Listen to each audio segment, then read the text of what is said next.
मनुष्य प्राइमेट के रूप में अन्य प्राइमेट प्रजातियों विशेषकर बानरों के साथ शारीरिक और आनुवंशिक समानताएं साझा करते हैं। चिंपैंजी और गोरिल्ला के साथ हमारे सामान्य पूर्वज 8 से 6 मिलियन वर्ष पहले रहते थे, जिससे हमारे और इन महान बानरों के बीच घनिष्ठ संबंध बने।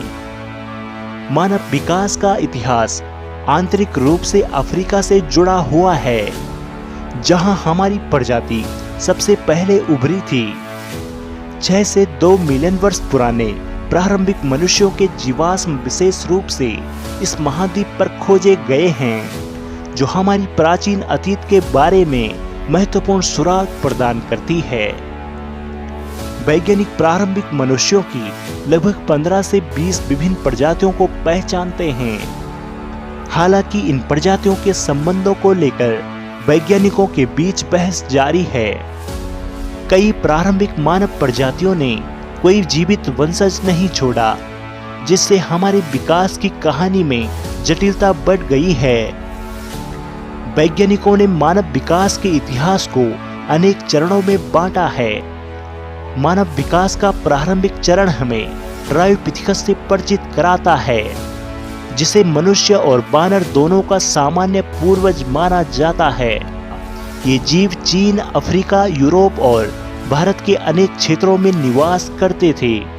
ट्रायोपिथेकस, जिसे अक्सर ओकवुड एप्स के रूप में जाना जाता है, यह अपने युग के दौरान घने जंगलों वाले उष्णकटिबंधीय तराई क्षेत्रों में पनपते थे, जो मुख्य रूप से शाकाहारी आहार का सुझाव देते थे। आगे बढ़ते हुए हमारा सामना रामापिथेकस से होता है, जिसके पहले अवशेष पंजाब के शिवालिक रेंज में पाए गए थे। रामापिथेकस ने खुले घास के मैदानों के लिए अनुकूलित किया और महत्वपूर्ण होमिनिड लक्षण प्रदर्शित किए, जिसमें मोटे दांत, मजबूत जबड़े और भोजन और रक्षा दोनों के लिए हाथों का उपयोग शामिल था। सीधे खड़े होने की क्षमता उन्हें होमिनिड वर्गीकरण को और अधिक मजबूत करता है। अगले चरण में ऑस्ट्रोपिथेकस शामिल है। जीवाश्म रिकॉर्ड हमें ऑस्ट्रोपिथेकस से परिचित कराता है, जिसे पहली बार 1924 में दक्षिण अफ्रीका में खोजा गया था। ये जीव जमीन पर रहते थे, विभिन्न उद्देश्यों के लिए पत्थरों के उपकरणों का उपयोग करते थे और सीधा चला करते थे।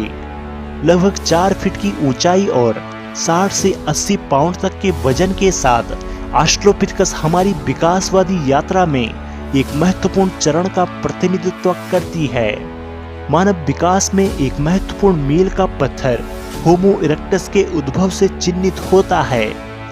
होमो इरेक्टस का पहला जीवाश्म 1891 में जावा में पाया गया था, जिसे शुरू में पिथेकैंथ्रोपस इरेक्टस का नाम दिया गया। ये प्राणी मनुष्यों और बानरों के बीच संभावित लुप्त कड़ी के रूप में कार्य करते हैं। एक और उल्लेखनीय खोज चीन में पेकिंग व्यक्ति के पास बड़ी कपाल क्षमता थी और माना जाता है कि वह सांप्रदायिक समूह में रहता था। होमो इरेक्टस ने उल्लेखनीय उपकरण बनाने की क्षमताओं का प्रदर्शन किया। हड्डियों और लकड़ी जैसे सामग्रियों से उपकरण तैयार किए। सामूहिक शिकार और आग के उपयोग के साक्ष्य उनकी जीवन शैली के बारे में जानकारी प्रदान करते हैं। गुफा में रहना एक आम बात थी। अगले चरण में होमो सेपियंस निएंडरथैलेंसिस थे।